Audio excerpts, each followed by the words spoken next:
Shopping at the vehicle auctions can be a very thrilling endeavor, but your purchase could turn into a nightmare very quickly. Buying cars sight unseen carries a lot of risk and problems can be hidden very easily. I'm here at the Australian vehicle auctions today to uncover all those hidden problems. Vehicle auctions are a lucky dip, putting your whole judgment into a few photos and a very brief description on the vehicle. Who knows what lays underneath that polished exterior or fancy badge? Oil leaks, rust, or even worse, irreparable frame damage. I set myself a goal today to find as many hidden problems on these auction vehicles to see how bad they can really get. You would not believe the stuff I found.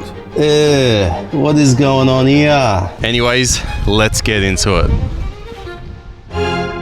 Mother Nature is ruthless today. Last time it was really windy. Today it's even windier and it's raining. So let's hurry up before I get absolutely drenched. But anyway, we have a Ford Ranger. Kind of looks like a Mazda because they did come out as Mazdas too. At first glance, not too bad. Just your usual dual cab ute. It is a 3-litre turbo diesel as you can see, but you look closer, there's rust, more rust, and then in the photos that the auctions will take, they'd probably pump the tires up. So this one also has a flat tire. In those auction photos, these little rust spots will be pretty easily missed, and all of this as well. You see, that's why I come to the auctions, because looking at photos online, you're never gonna see problems like that. But because I'm here in the real world, I'm able to spot these things very easily. I guess being mechanically minded or literally a qualified mechanic kind of helps, but yeah, holy crap, it's getting really rainy, shit. When you're buying cars sight unseen from the auctions and just going based off the photos, obviously you're not going to know how it drives. You're not going to know how the engine sounds because, you know, they don't put videos of how they are. This one, I've just sat in the interior and in the first 3 seconds, I've noticed a few problems. First up,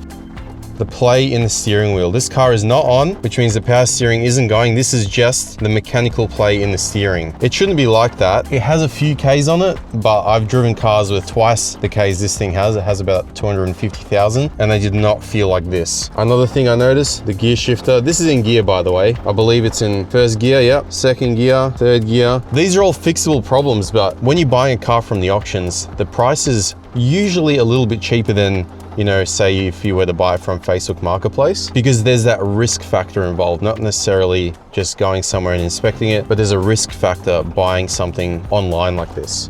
So these are all things you need to consider. It's all of the stuff you need to factor in. Say you buy this car for $3,000, you probably need to spend another $3,000 getting it up to scratch and getting a proper roadworthy for it, because stuff like this, I don't know if it'll pass. Obviously this car has been used and abused as a work truck, so you kind of expect problems like these to happen, or not really problems, just wear and tear items. But don't be fooled is all I'm saying. Don't be fooled. Always be skeptical, always assume the worst, and obviously budget for it. But let's take a look under the bonnet. So over here we have that 3-litre turbo diesel. It looks pretty clean, honestly. The valve cover looks really clean. It doesn't look like there's any leaks anywhere. So upon first glance, the maintenance looks up to scratch. But obviously considering that it's got a few Ks under its buckle, other stuff like suspension components could be worn out that you don't know until you actually buy the car and you're stuck with it.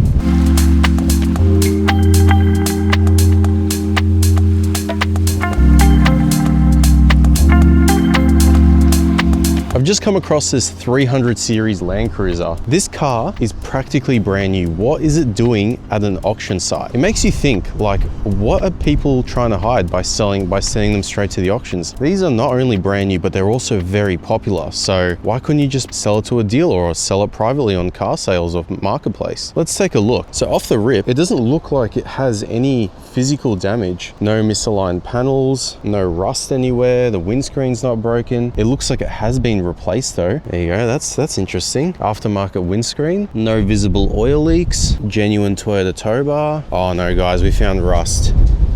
Oh, that's no good. Yeah, I'm really confused, honestly. I mean, maybe they're not hiding anything. Maybe it's literally just innocently here being sold. I've never actually been inside a 300 series before. It's really nice. Look at this center console, it's beautiful. How many Ks does it have? Will it tell me? Is it dead? Oh, it's dead as a doorknob.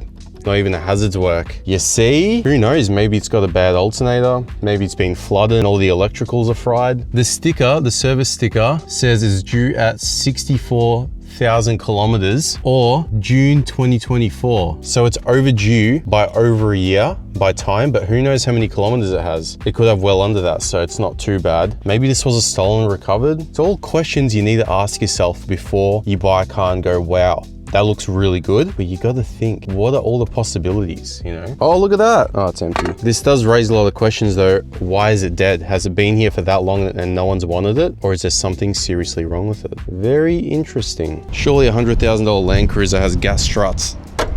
Very nice. A problem these 300s had is that they were serviced with very thin oil, so a lot of them ended up blowing engines. The oil doesn't smell burnt. It smells very fuely, but not burnt, which is normal. All diesels do that. Don't see any oil leaks, although you can't really see much under this bonnet.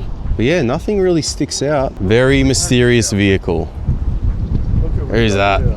Who's that? We're at Captiva number, I think 11. 11? But I'm not counting anymore because I think I lost count at number 6. So, mate, that's rookie numbers.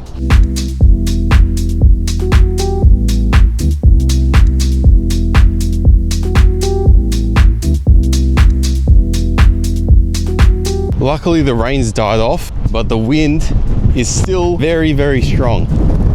But we're soldiering on to this school bus here. Now I can't see anything visibly wrong with this school bus, but maybe we'll find something on the inside. All right, looks very clean in here. Oh, first problem, cracked the windscreen. Even I didn't notice that, and I was walking right up to it. So you guys might not notice that either if you want to buy a school bus. Now the one concern I have with this being a school bus is bodily fluids, and I think I've just spotted some.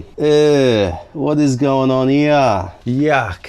I was about to sit down on that, luckily I didn't. There's a specialty switch just for your glow plugs. I've never seen that before. That seems like it should be in a car a lot older than this Renault, whatever this is. I'm gonna try and find the cleanest seat to sit in. Maybe this one. They're all really bad, but in the name of science, this brings back memories. Sitting in the front next to your high school teacher and then kids in the back vomiting or just throwing shit at the front of the bus and trying to sleep against the window and your brain just getting rattled. Anyway, I'm getting a bit off topic here. I almost didn't know what this thing was, but luckily it says it right here, just in case you got confused. This next car I'm gonna gloss over very briefly because I spoke about it in the last video, but this Honda Jazz is a perfect example of why you shouldn't judge a book by its cover. Looks great, looks promising. Only I know this because I've been here. There's a massive puddle of water in the footwell. Oh, it stinks. Say you were looking at this thing online and you thought, wow, it's a promising looking Jazz, very reliable, very good cars, good on fuel, whatnot, and you bid on it. And it's been sitting outside in this lot in the rain for the last who knows how many days or weeks, and you go to pick it up and there's water inside it and it smells like mold. This is why you should always come in and check out the car you want to bid on, or pay someone like me to do it for you. I've just wandered off to the back corner and I found this Audi A3. It's an A3, but it says S3. So this S3 badge is a bit of a red flag in my book, because what kind of person drives a base model A3? Well, this isn't quite a base model, but it's not an S3, and up badges it. And not only that, as Yurak just pointed out, it smells like ciggies inside. You would never know this car was smoked in from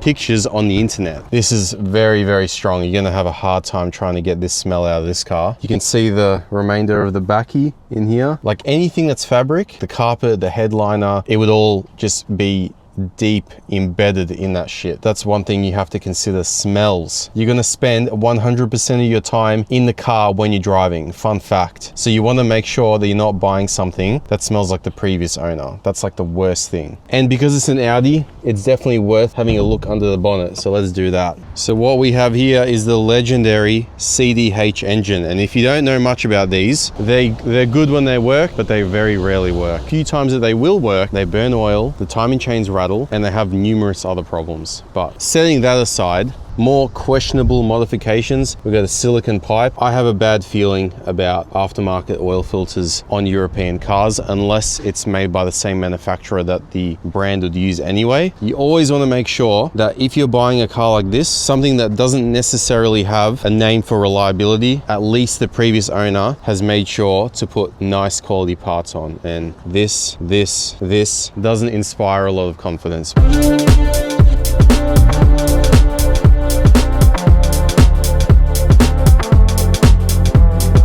As I was walking over to the next car, I noticed this Toyota Hilux and RAV4 pressed hard up against each other in the car park. Now this is just another example of stuff that you won't see just based off the photos that are put up online. I can't stress enough how important it is for you guys to actually come and have a look at the cars that you are potentially purchasing. Now this next car is a prime example of looks better than it actually is. Now believe it or not, this is actually a real factory VN BT1 X Copper, and in the photos I don't know if all this rust would show up. Obviously the boot being like this is pretty obvious, but it is a real BT1, and as Yurak is about to point out, definitely a 304 under there. Iron Lion, the bonnet hinges. I don't want to break it, but yeah. Yeah, it's rubbing up against the fender there. Definitely had a rough life. If Yurak wasn't doing YouTube, he'd probably end up in the back of one of these. Let's have a look inside. It doesn't look too bad considering it is a basically 30-year-old car. There's perfect Commodore spec right there. That's so if there's a criminal in the back seat,